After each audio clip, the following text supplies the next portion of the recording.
Apabila menjadi seorang anggota dewan, itu maka itu mewakili Kabupaten Bulungan. Tidak semua usulan itu begitu disampaikan ke dewan, itu bisa diakomodir dan diperjuangkan oleh dewan. Hasil petani, katakanlah seperti buah-buah, ya ini kan kadang-kadang melimpah, tapi pemasaran itu nggak ada. Ya ini dinamika ya. Saya rasa ini dinamika. Kalau saya sih nggak berjanji gitu. Ya, benar. Jadi nggak ada yang nagih janji.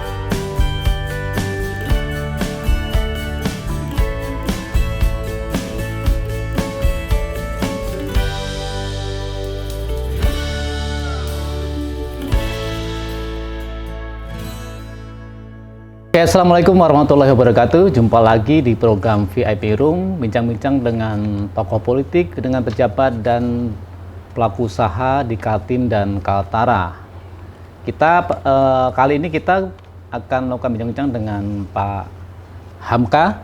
Selamat sore Pak Hamka. Selamat sore. Beliau adalah Wakil Ketua DPRD Kabupaten Bulungan, politik PDIP Perjuangan. Nah, tentunya kita ingin bincang-bincang banyak sejauh mana beliau melakukan perjalanan politiknya dulu sebagai apa dan sekarang adalah salah satu pimpinan di DPRD Bulungan.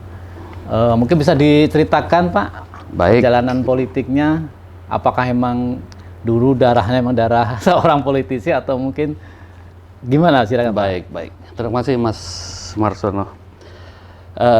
Terkait perjalanan politik tentunya ya enggak singkat ya. Artinya perjalanan sampai politik sekarang enggak singkat. Dulu memang ada keinginan menjadi seorang pegawai negeri sipil. Nah, cita-cita gitu. Iya, dulu pernah jadi negeri sipil ya gitu ya. Tapi perjalanan hidup lain gitu. Ya. Sempat juga menjadi pengusaha. Nah, saya masuk politik itu tahun 2000 ya. Tahun 2000 sampai sekarang, dan alhamdulillah sekarang sudah periode yang ketiga menjadi seorang politisi ya. Itu dari Partai PDI Perjuangan ya. Jadi perjalanan itu kalau saya ceritakan ya cukup jauh. Yang jelas liku-likunya banyak gitu. Betul. Untuk menjadi seorang politisi itu memang tidak semudah apa yang orang bayangi gitu. Ya. Jadi memang marahinis sejati dari awal memang sudah di PDIP. Marahinis ya, sudah dari awal nggak berubah-ubah kan gitu. 3 periode itu memang di Bulungan saja atau pernah di kabupaten lain? Ya, saya di Bulungan. Bulungan. Itu tahun 2019 itu juga sempat menjadi unsur pimpinan ya. Ya 2014 terus sekarang periode ketiga menjadi unsur pimpinan gitu. Nah. Ya oke. Pak, kalau kita bicara unsur pimpinan ini kan membawahi hampir semua partai politik. Tadi artinya tidak hanya PDIP Perjuangan. Ya. Nah, bagaimana Pak menempatkan diri sebagai unsur pimpinan untuk mengkoordinir beberapa teman di DPRD yang tentunya punya background politik yang berbeda-beda gitu. Baik. Memang kalau kita sudah menjadi suatu lembaga seperti ini, artinya latar belakang background teman-teman itu kan lain-lain. Iya. Ya, pertama dari partai politik itu lain-lain. Nah, yang jelas kita perlu suatu penyesuaian yang begitu baik ya terhadap teman-teman. Jadi memimpin teman-teman ini ya artinya juga ada suka dan duka gitu untuk memimpin teman-teman. Tapi pada prinsipnya seorang politikus ya, artinya seorang anggota legislatif apabila menjadi seorang anggota dewan, itu maka itu mewakili Kabupaten Bulungan gitu. Meskipun latar belakang partai politik itu berbeda. Tidak bisa dilepas dari itu. Nah, kalau kita melihat dari fungsi dewan itu kan ada budgeting sebagai anggaran, sebagai pembuat pengawasan dan peraturan daerah legislatif gitu Pak.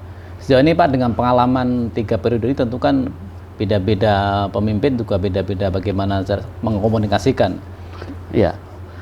Yang saya rasakan itu terkait 3 fungsi ya. Yang pertama itu adalah fungsi daripada budgeting ya, anggaran. Ini perlu saya jelaskan bahwa anggaran itu adalah bukan sewenang-wenang itu di DPR, bukan sama sekali. Tapi itu adalah suatu komunikasi antara pemerintah daerah dengan DPR. Nah, terus legislatif, ini legislasi atau peraturan daerah. Nah, ini ada dua jenis ya, yang jenis daripada peraturan daerah. Satu itu dari pemerintah sendiri dan yang lainnya dari inisiatif dewan gitu. Nah, terus yang ketiga pengawasan. Nah, di sini yang agak penting yang sedikit menjadi tantangan yang sangat menurut saya ya perlu perjuangan.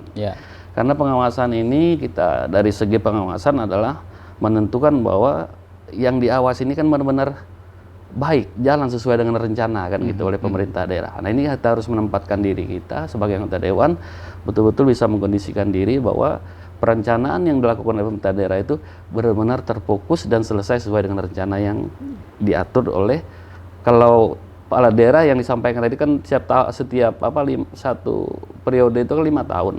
Terus 5 tahun lagi berubah nih pemimpin. Nah kita harus menyesuaikan peraturan daerah yang kita sahkan dalam RPJMD. Nah ini harus kita sesuaikan. Jadi fungsi pengawasan itu luas artinya. Iya. Menyangkut anggaran tadi, kan selama ini masyarakat kadang-kadang juga salah paham, Pak. Kadang kan dewan ini dikiranya membuat anggaran, sehingga ketika saya punya pengalaman ketika anggota dewan turun pasti minta, loh kami minta ini minta itu. Nah mungkin juga perlu dijelaskan kepada konstituen masyarakat khususnya di Bulungan, sebenarnya apa sih Pak tupoksi tadi Pak, posisi dewan ketika dalam penganggaran di pemerintah Kabupaten Bulungan seperti apa ini? Baik, jadi terkait anggaran ini sebenarnya perlu dipahami oleh masyarakat luas ya, terutama di Kabupaten Bulungan. Jadi fungsi anggaran ini adalah wewenang dewan itu sendiri menentukan anggaran yang sangat-sangat strategis dan prioritas untuk masyarakat. Namun ada pertanyaan di sini Mas, terkait kesanggupan anggaran APBD tersebut. Kalau dia tidak cukup, nah di sini jadi problem. Betul. Artinya gini, dari pemerintah anggarannya APBD kita setahun tuh katakanlah sekian gitu. Sementara dari masyarakat mengusulkan berbanyak macam hal. Ternyata ini tidak cukup. Nah ini salah satu yang harus dipahami masyarakat. Tidak semua usulan itu begitu disampaikan ke dewan itu bisa diakomodir dan diperjuangkan oleh dewan. Iya, betul. Juga ada kita harus melihat kondisi kemampuan keuangan daerah kita. Ya, gitu. Betul. Ya. Dan tentu juga ini sinergi dengan pengawas, Pak. Ada sejauh mana sih Pak prioritas anggaran yang tentu menjadi sorotan dewan juga. Artinya dalam melaksanakan program-program tentunya juga tadi di fungsi pengawasan juga perlu dilakukan oleh DPRD gitu Pak ya. Benar. Jadi ini salah satu pengawasan kita dalam arti penggunaan anggaran itu sendiri ya. Ya, kalau kita sangat mengharapkan dari dewan ini sebenarnya anggaran setiap tahun itu tidak lelet. Artinya di Januari, Februari itu sudah action supaya tidak ada silpa. Betul. Dan juga kita tidak ada sisa anggaran yang sia-sia kan gitu. Jadi dengan kuncinya pengawasan kita itu adalah ketepatan waktu pelaksanaan. Ya itu. Oke. Kita kembali ke pengawasan Pak. Tadi menyatakan bahwa tentu dewan punya tugas adalah mengawasi bagaimana pelaksanaan program-program kerja dari Pemkab Bupati terutama disesuaikan dengan visi misi dan RPJMD tadi. Nah, sejauh ini seperti apa Pak? Pemkab ataupun Bupati di dalam melaksanakan program di pemerintah Kabupaten Bulungan itu? Iya, ini kan kalau Bupati kan baru hampir 1 tahun. Ya, 1 tahun berjalan. Dan juga rencana pembangunan jangka menengah itu kan juga berbarengan dengan pelantikan Bupati. Ya gitu. Nah ini juga anggaran juga baru tahun ini berjalan. Gitu. Nah jadi kita sementara fokus di tahun 2022 ini mengawasi apakah anggaran ini sesuai dengan rencana Bupati. Sesuai dengan visi misi Bupati. Ini adalah lokus kita dalam fungsi pengawasan kita nanti. Ya kita lihat nanti. Tapi kita berharap dengan Bupati yang sekarang ya orang yang muda, energik, saya rasa insya visi dan misi yang termasuk juga dalam RPJMD itu terlaksana dengan baik, sesuai dengan kemampuan anggaran kita. Dan kalau kita pernah diskusikan terkait bahwa fokus program Bulungan adalah sebagai ketahanan pangan di Bulungan. Tentu kan apakah itu juga menjadi sorotan atau penegasan dari DPRD juga bahwa ini loh fokus yang benar sehingga benar-benar masyarakat merasakan betul dari program itu, Pak. Ya, ini memang salah satu tujuan pangan ini bisa disukseskan oleh pemerintah daerah dalam hal ini pemimpin daerah. Tapi itu sudah dilaksanakan. Namun kita tidak bisa pungkiri ada beberapa hal yang harus kita pahami atau harus kita buat gitu. Kalau menurut pengamatan kami sebagai Dewan Pengawasan yaitu bahwa hasil petani katakanlah seperti buah-buah ya ini kan kadang-kadang melimpah tapi pemasaran itu nggak ada gitu. Nah ini jadi artinya bagaimana pemasaran ini ada, ini juga harus jadi pemikiran Bupati dulu. Artinya pangan itu bagus tapi harus dipikirkan dulu sarana-sarana pendukung petani tersebut gitu. Yang penting kan pemasaran juga, Pak.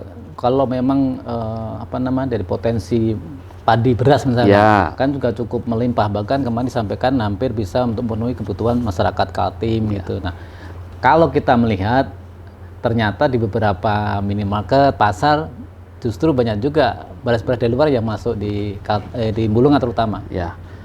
Ini juga sudah ada gerakan dari pemerintah daerah menurut pengawasan kita. Salah satu contoh, setiap bulan itu ASN itu diwajibkan untuk membeli beras lokal gitu kan. Nah, ini juga kita harap, artinya ini tidak menjamin itu utuh ya.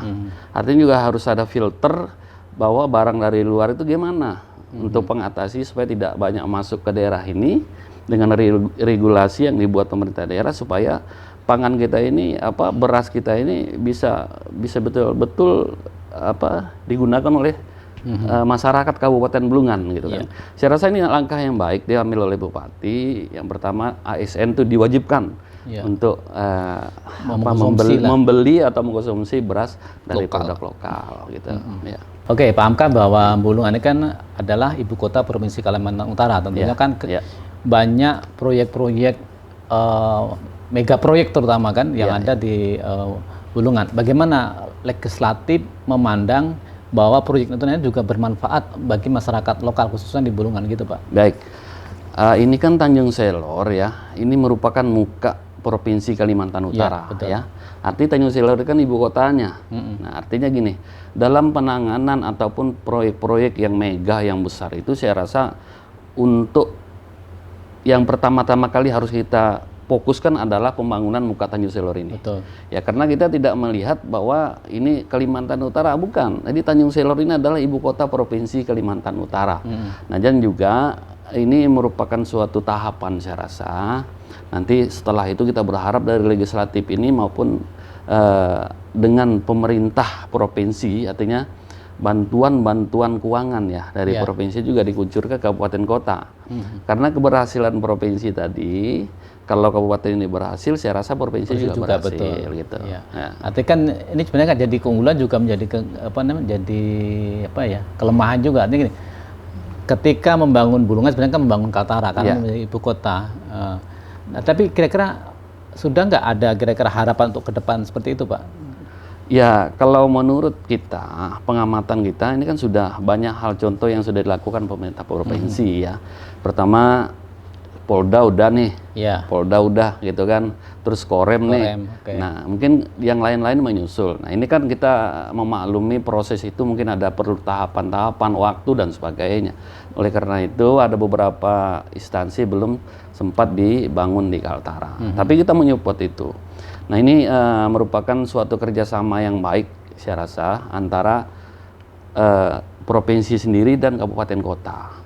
Nah, otomatis kan ini kita harus sebagai ibu kota provinsi Tanjung Selor, ya artinya khusus Kabupaten Bulungan ini harus banyak memberikan support gitu ya dalam arti bagaimana mensukseskan program pemerintah provinsi dalam hal memenuhi infrastruktur di ibu kota provinsi Kalimantan Utara. Artinya kan harus sinergi antara tanggung jawab Kabupaten Bulungan, tanggung jawabnya provinsi Kalimantan Utara. Karena kan biar tidak tumpang tindih kan, gimana tanggung jawab provinsi, tanggung jawabnya Kabupaten Bulungan gitu, Pak? Ya, saya rasa tidak tumpang tindih, karena tata ruang provinsi dan tata ruang kabupaten kota itu berbeda.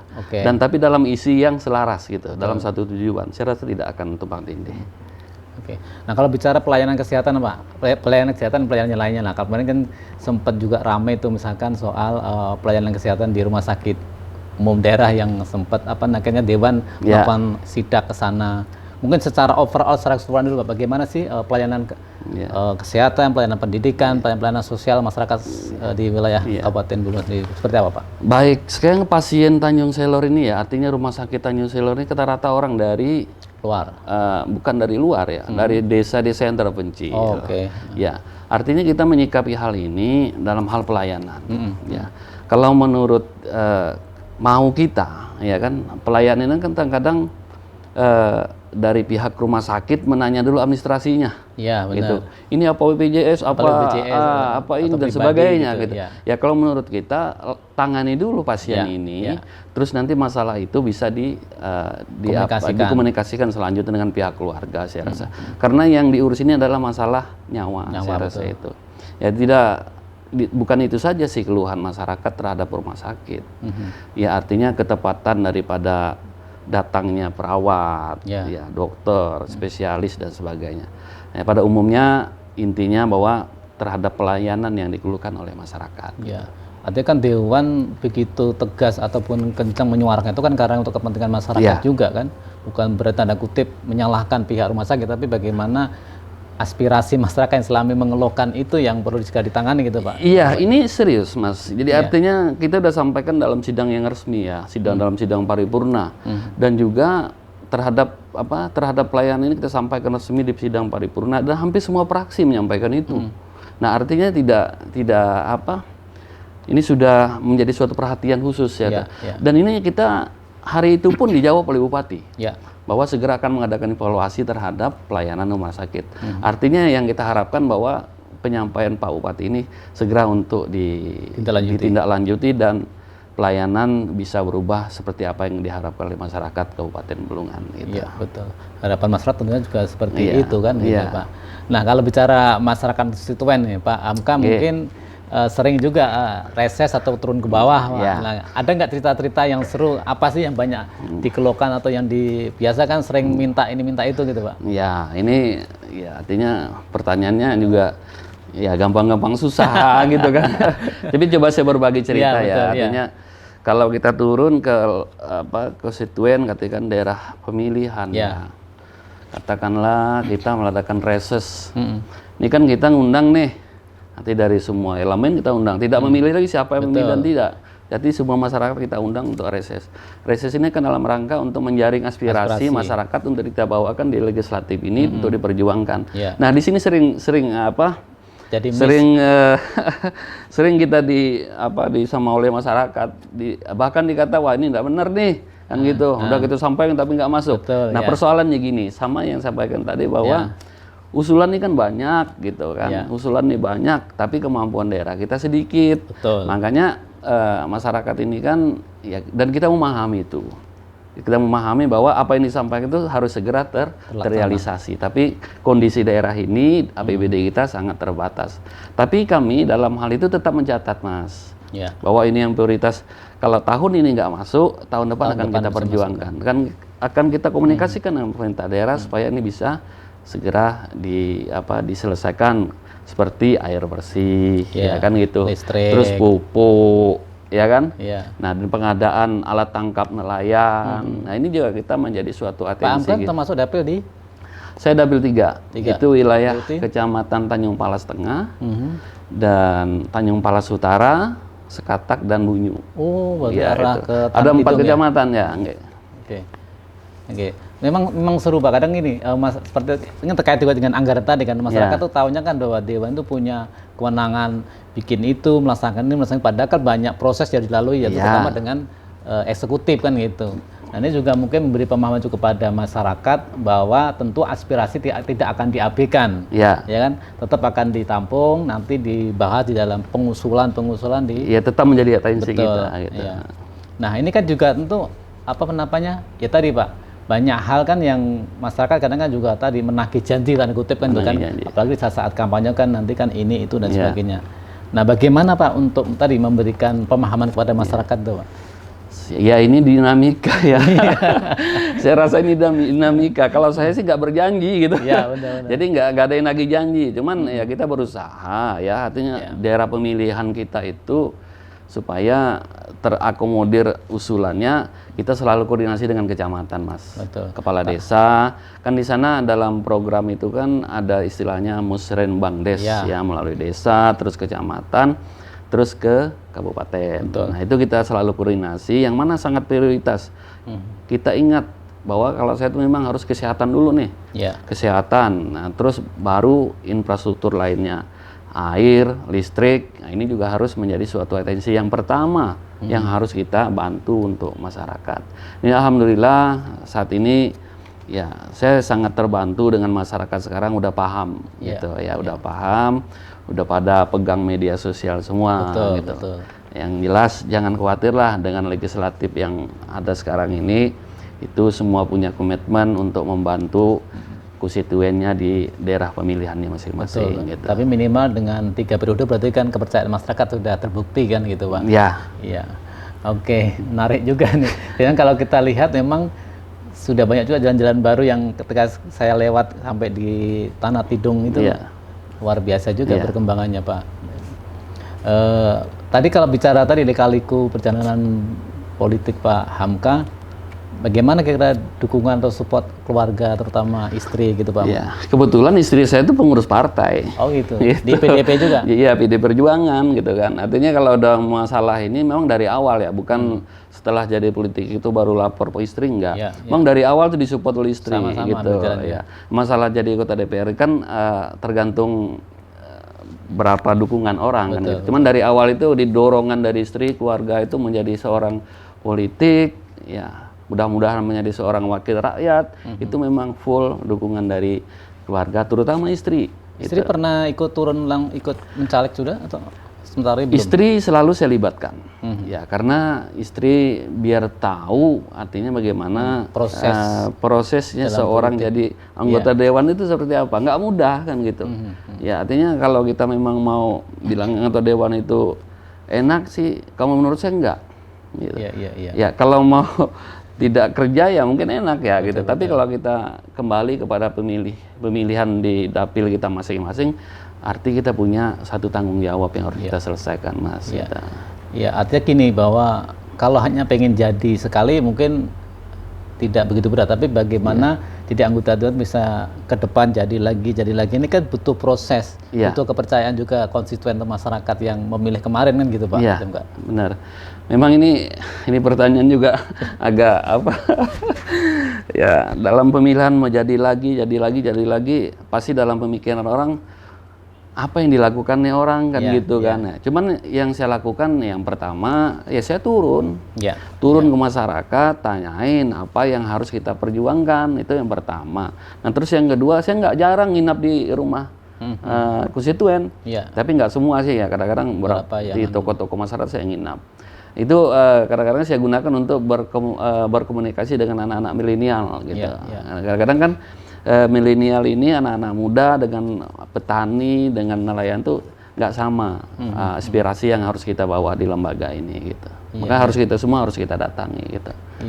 Ya tentunya kalau kami masyarakat tentunya juga berharap ini kan wakil kita kan benar-benar apa ya, bisa mewakili, artinya tidak hanya sekedar ketika mencalonkan deket tapi begitu udah jadi kadang melupakan gitu Pak Hamka ya. Iya, memang Mas. Kalau saya nggak menilai diri sih, cuman saya sesuai voksi saya akan bekerja. Ya masalah penilaian itu biarlah, mungkin ada yang menilai ya siapalah, untuk menilai diri enggak. Ya artinya apabila saya menjadi seorang wakil, saya akan bertanggung jawab sesuai kemampuan dan kapasitas seorang anggota dewan. Gitu. Dia disusunkan juga pembelajaran kepada mungkin orang-orang atau teman-teman yang milenial yang pengen masuk dalam dunia politik kan seperti ini gitu kan. Komunikasi dengan masyarakat harus jalan. Kemudian ketika jadi juga komunikasi tetap harus ketika reses aspirasi apa yang perlu disampaikan di dalam nanti duduk di legislatif gitu Pak. Kalau kita bicara agak sedikit ke partai PDIP Perjuangan Pak. Ini kan PDIP Perjuangan kan partainya wong cilik lah karena menjadi tagline-nya PDIP Perjuangan kan. Itu apakah memang kalau di dapil Bapak memang sudah memang cukup kuat dirasakan masyarakat atau mungkin juga perlu juga lebih sosialisasi lebih dalam lagi Pak? Iya, kalau saya kan udah sering ke masyarakat ya, bahwa partai PD Perjuangan ini satu yang kita ke depan adalah gotong royong. Artinya gotong royong dalam hal apa saja, ya yang arti positif lah gitu. Artinya kalau ada persoalan itu kita harus urung rembuk untuk menyelesaikannya. Ya artinya gini. Gotong royong itu kalau kita bisa definisikan adalah untuk meringankan pekerjaan yang berat. Jadi kita juga perlu dukungan anak-anak muda, perlu dukungan dengan majelis-majelis taklim, perlu dukungan tokoh masyarakat, perlu dukungan tokoh agama untuk membangun, katakanlah salah satu tujuannya itu di desa itu adalah membangun suatu keharmonisan katakan itu kan harus kita rukun, Pak, ya harus ini harus kita rangkul semua. Nah, jadi dalam hal gotong royong ini yang harus kami kedepankan sebagai kader PD Perjuangan gitu. Oke. Nah, ini sudah 3 periode, Pak. Kira-kira next ke depan 2024 apakah tetap konsisten dengan dapilnya atau mungkin pengen lebih kalau kita sebagai kader siap ya, artinya dimanapun diminta oleh partai ya kita harus siap. Jadi kita sebagai kader ini kan harus setia, harus satu komando dengan pimpinan kita kan gitu. Nah, apapun perintah partai kita siap gitu. Nah, jadi mudah-mudahan kita ini kan selalu sehat. Betul. Ya, tapi sekarang belum berpikir macam-macam. Oh, nah, artinya ingin ini aja menyelesaikan jabatan ini kurang lebih 3 tahun kurang untuk menyelesaikan yang belum kita selesaikan di dapil di era pemilihan. Tapi minimal kan sudah punya impian, Pak, angan-angan kan? Ya. Sebenarnya kalau perlu juga naik kelas kan, kalau kelas 3 terus kan perlu juga kelas 4, kelas 5. Kalau perlu kan lebih. Ya, saya rasa nih biarlah masyarakat yang menilai ya gitu. Tapi yang jelas saya masih punya tugas untuk sebagai legislatif ya. Siap. Ya, saya dalam hal ini memang proses politik ini kan nggak bisa kita nilai sekarang. Tapi kalau bermimpi kan, betul. Mungkin bisa, tapi bermimpi itu belum, gitu kan. Mudah-mudahan dalam saya legislatif ini bisa ada suatu yang saya terima apa gitu. Nah, untuk kedepannya kan belum itu intinya. Oke.